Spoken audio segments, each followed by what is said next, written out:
नमस्कार दोस्तों, union budget 2026-27 आखिर आ ही गया है। पर इसका मतलब क्या है हम सबके लिए?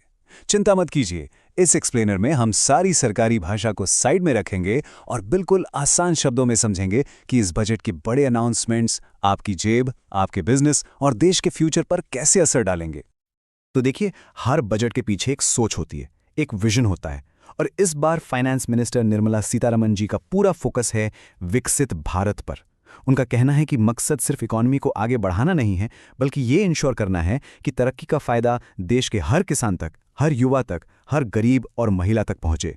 यही इस पूरे बजट का आप कह सकते हैं मूल मंत्र है। अच्छा, तो इस बड़े विजन को सच करने के लिए सरकार ने 3 कर्तव्य यानी ड्यूटीज तय की हैं। पहला काम है इकोनॉमिक ग्रोथ की स्पीड को और तेज करना। दूसरा, आम आदमी की जो उम्मीदें हैं, जो सपने हैं, उन्हें पूरा करना। और तीसरा, सबका साथ सबका विकास के मंत्र को सच में जमीन पर उतारना। यही 3 पिलर्स हैं जिन पर यह पूरा बजट टिका हुआ है। तो चलिए शुरुआत करते हैं सबसे बड़े सवाल से। देश की तिजोरी का हाल क्या है? सरकार के पास पैसा है या नहीं, और वो उसे कैसे मैनेज कर रही है? Let's find out. सबसे पहले ये नंबर देखिए, 4.3%। ये है फिस्कल डेफिसिट का टारगेट। अब ये भारी भरकम शब्द लगता है ना? आसान भाषा में इसका मतलब है सरकार की कमाई और उसके खर्च के बीच का अंतर, यानी घाटा। और ये नंबर जितना कम हो उतना अच्छा है। इसका कम होना एक बहुत ही पॉजिटिव साइन है। मतलब सरकार अपने खर्चों पर लगाम कस रही है, जो आगे चलकर हम सबके लिए महंगाई कम करने में मदद कर सकता है। अब जरा इस नंबर पर गौर कीजिए, 12.2 लाख करोड़ रुपए। ये है कैपिटल एक्सपेंडिचर यानी केपेक्स। ये वो पैसा है जो आपके शहर में नई मेट्रो बनाने में, गांव तक नई सड़क पहुंचाने में, नए एयरपोर्ट्स, नए पोर्ट्स बनाने में खर्च होगा। जब सरकार इतना बड़ा इन्वेस्टमेंट करती है तो सोचिए, ना सिर्फ देश की तस्वीर बदलती है, बल्कि लाखों करोड़ों नए जॉब्स भी क्रिएट होते हैं। चलिए देश की तिजोरी से निकलकर अब आपकी अपनी जेब में झांकते हैं।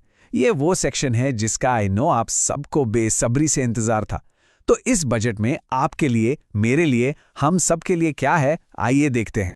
अगर आप विदेश घूमने का प्लान बना रहे हैं तो सुनिए, पहले क्या होता था? ओवरसीज टूर पैकेजेस पर 20% तक टीसीएस यानी टैक्स कलेक्टेड एट सोर्स लगता था। अब इसे घटाकर सीधा 2% कर दिया गया है।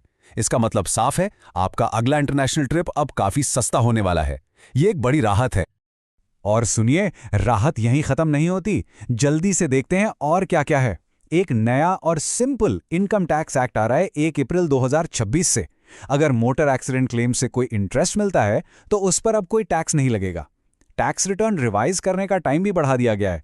और अगर आपके पास कोई छोटे फॉरेन एसेट्स हैं तो उन्हें डिक्लेयर करने के लिए भी एक आसान स्कीम लाई गई है।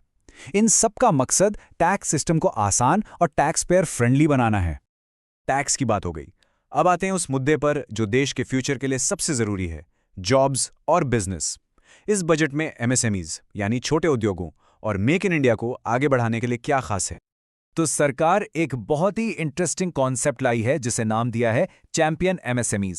सोचिए, ये वो स्टार प्लेयर्स हैं, वो छोटे बिजनेस हैं जिनमें पोटेंशियल है कल के बड़े इंडस्ट्री लीडर्स बनने का, जिनके पास नए आइडियाज हैं, जो जॉब्स क्रिएट कर सकते हैं। सरकार अब इनको पहचान कर इन्हें स्पेशल सपोर्ट देगी।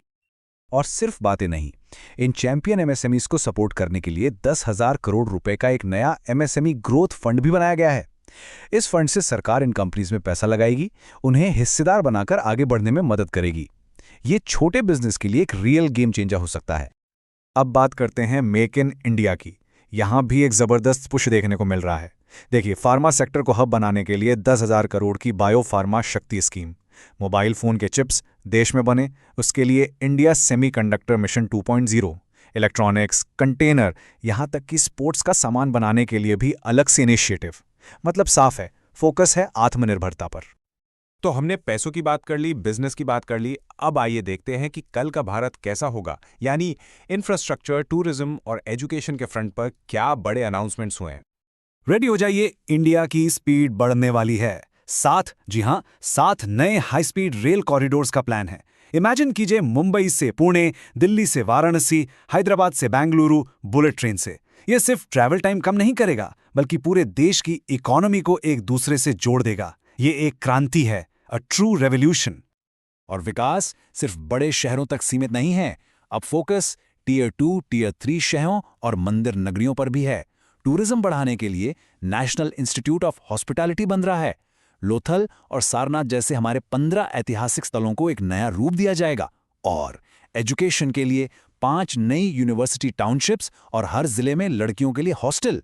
ये सब कल के भारत की नींव तैयार कर रहे हैं। तो चलिए, इतनी सारी बातों के बाद अगर आपको इस पूरे बजट को आसानी से याद रखना हो तो आइए इसके की टेकअवेज यानी सबसे जरूरी बातों को आखिर में एक बार फिर से समझते हैं। तो बजट 2026 का पूरा सार इन 5 पॉइंट्स में है। नंबर 1, फिस्कल डिसिप्लिन यानी सरकारी खर्च पर कंट्रोल। नंबर 2, इंफ्रास्ट्रक्चर पर रिकॉर्ड ब्रेकिंग खर्च। नंबर 3, आम आदमी को टैक्स में थोड़ी राहत। नंबर 4, एमएसएमईज और मेक इन इंडिया पर बड़ा जोर। और नंबर 5, एक कनेक्टेड और स्किल्ड इंडिया बनाने का एक साफ विजन। तो आखिर में सवाल वही है, क्या ये बजट सच में 2047 तक एक विकसित भारत बनाने का रोडमैप है? क्या ये ऐलान जमीन पर उतरेंगे? इसका जवाब तो आने वाला वक्त ही देगा। लेकिन इस पर सोचना, इस पर चर्चा करना हम सब के लिए बहुत जरूरी है। आप क्या सोचते हैं? If you want any new topic, comment below and LRB student अड्डा चैनल को सब्सक्राइब करें।